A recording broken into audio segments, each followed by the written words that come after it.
Everyone, welcome back to Neat Shots. So my name is Akriti Goyal and I'm an engineer from BITS Pilani. I'm also in medical college NDMC in my first year MBBS and I'm about to finish first year with my final exams coming up.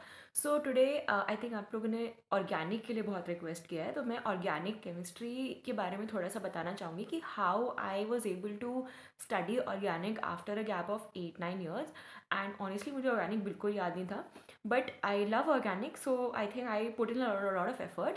And honestly speaking, organic की मेरी काफ़ी simple strategy थी कि I read NCERT 10 times. There is no doubt I am not lying. Literally I am not lying. मैंने 10 बार NCERT पढ़ी है. Not to remember, just to read. मैं 10 बार पढ़ती थी. सुबह शाम मेरा बस एक ही काम होता था कि NCERT पढ़ना है मुझे. And trust me, reading anything again and again basically reinforces your memory. तो मैं टेस्ट बहुत देती थी, मैं बेसिकली सवाल बहुत लगाती थी. Exemplar is very important in organic क्योंकि एग्जाम्पलर के क्वेश्चंस बहुत अच्छे हैं. Exemplar you can find it online if you search for NCERT exemplar. अगर आपके पास बुक नहीं है so what you can do is you can search online NCERT exemplar. उसमें सारे क्लासेज आते हैं. You can select class 11 and 12 and you can basically start solving the chemistry exemplar. उन्होंने answers भी अच्छे दिए हैं. एक दो question I think wrong answered है but that is fine.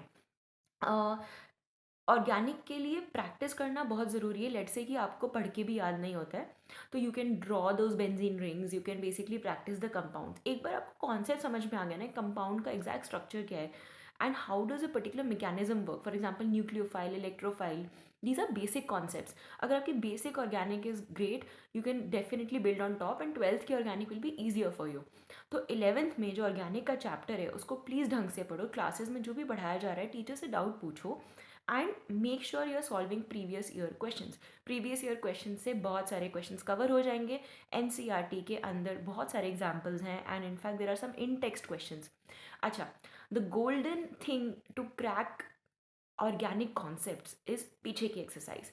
Now I know you will say कि बहुत सारे क्वेश्चंस हैं. आई नो 22-23 क्वेश्चंस हर चैप्टर के पीछे हैं एंड कभी कभी लगेगा कितने मोनोटोनस से क्वेश्चंस हैं बट ट्रस्ट मी, अगर तुमने वो पीछे की एक्सरसाइज कर ली ना तुम्हें ऐसा याद होगा कि तुम कभी भूल नहीं सकते वो. ठीक है, बिकॉज वो क्वेश्चन इतनी ब्यूटीफुली डिजाइंड है ना. क्योंकि हमें लगता है कि यार इसमें क्या है but when you start solving them you realise कि they are so amazingly crafted. I don't know किसने बनाया वो question but hats off to that person जो जिसने भी वो किताब लिखी है. ठीक है, तो मैं ये बताना चाह रही हूँ कि ये जो तुम लोग फालतू के 50 किताबें रेफ़र करके 25 तरह के सवाल करते हो उससे कोई फ़ायदा नहीं है. Stick to NCERT. यार NEET syllabus is very much confined to NCERT. अब तो गाइडलाइंस यही है कि NCERT से बाहर जाएंगे ही नहीं. सो वाई इवन वेंचर आउटसाइड. अब तुम बोलोगे कि किताब बोरिंग है. यार जो है किताब वो पढ़नी पड़ेगी. You see any topper interview तुम देख लो जाके यूट्यूब पे. If you don't believe me because मैं टॉपर नहीं हूँ actually, but check out any interview and that person will tell you that they read NCERT at least 5 to 6 times because that is the key to doing it. ऐसा नहीं तुम लोग को लगता है कि एक बार कर लिया तो हो गया. No, make sure you are solving it again and again. मैंने पीछे की एक्सरसाइज कम से कम 3 बार की है. मैं मार्क करके रखती थी क्वेश्चंस जो कि मुझे टफ लगते थे and again I used to solve them ताकि मेरे को याद रहे कि यार मैंने गलतियाँ कहाँ की हैं. It is so important to solve back exercise and exemplar also. So go read NCERT organic at least 3-4 times. दिल लगा के सुबह शाम ब्रेक कर लो. एक चैप्टर को 5 पार्ट में डिवाइड कर लो. कभी कोई पार्ट पढ़ लिया, फिर फिजिक्स पढ़ लिया, फिर कुछ और पढ़ लिया, फिर केमिस्ट्री उठा ली वापस. सोने से पहले स्टोरी बुक की जगह ऑर्गेनिक केमिस्ट्री के 3-4 फॉर्मूले रिवाइज कर लिए. क्या फ़र्क पड़ता है. अगर मान लो कि तुम्हें कोई कंडेंसेशन रिएक्शन याद नहीं है, ठीक है, अब तुमने ऊपर नीचे के भी रिएक्शन देख लिए उस समय, you will start building that memory. एकदम से याद नहीं रहेगा. मुझे भी याद नहीं होता था but you have to read again and again. Guys there is no shortcut to success. If you think कि 5 महीने रह गए, एक महीना रह गया, यार 1 साल भी तो था कभी. तुम्हें तब भी लग रहा होगा 1 ही साल रह गया. You have to start. There is no shortcut. तुम अगर बिना कॉन्सेप्ट के बिना NCERT समझे क्वेश्चन लगाओगे तो तुम रट लोगे. लेकिन अगर क्वेश्चन ज़रा सब इधर उधर आ गया तो you will have negative marking. That is even worse क्योंकि negative marking will basically rob you of marks which you were anyway getting. तो प्लीज़ तुक्का मारने की बात नहीं है इसमें. Go and read NCERT.